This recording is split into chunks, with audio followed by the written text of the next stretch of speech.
personality. Rather, your past. That's right. This is no trick. It's true power.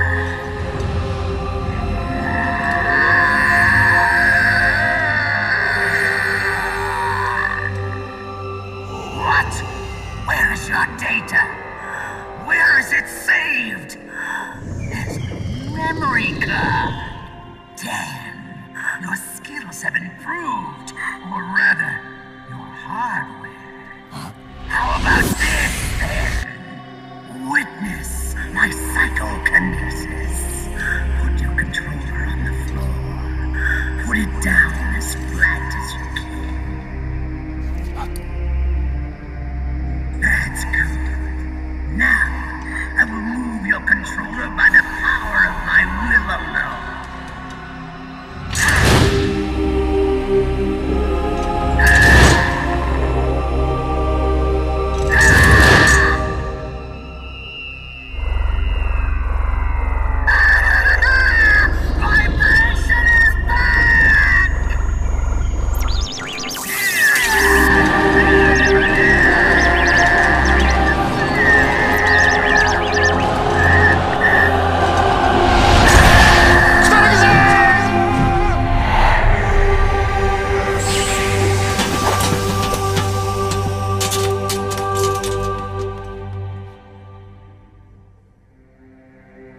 The spirit of the warrior will always be with you.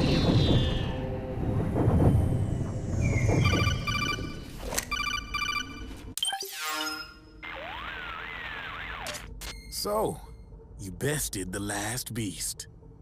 That doll you just picked up lets you manipulate anybody who's got nanomachines in them. Sounds like something the devil's cooked up, if you ask me. Mantis came from South America. She was born and raised in a country racked by never-ending civil wars. Her village was attacked by enemy forces and burned to the ground. This was when she was still a little girl. Hunted by enemy death squads, she was separated from her family. She barely managed to escape with her life. Ended up in the basement of this one building. It was full of corpses that had been dumped there. Almost all of them had been tortured to death. She was petrified with fear. And then, she heard the sound of heavy boots on the floor above her, followed by shrieking screams.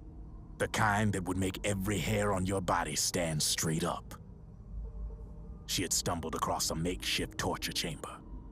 Somebody'd locked the door, and she was trapped. It was dark, it was dank, and it was full of a wretched stench. She couldn't sleep with the screams of torture victims all around her. All she could do was sit curled up in one corner of the room, trembling. A week passed, then 10 days. She managed to keep hydrated by drinking the filthy water pooled up on the floor, but there was no food. Being trapped in that kind of place, half crazy from hunger, did a serious number on her mind. Did you know female mantises eat their mates? The screams went on day and night. She covered her ears, but it didn't help. And then, she was saved by a little black mantis that taught her how to block out the screams, how to plug up her inner ears. What the hell are you talking about? I'm saying, Snake, that when she couldn't stand the hunger any longer, she started feeding on the corpses. But only the male ones. She didn't realize who was doing it. In her mind, it was a female mantis devouring her mates.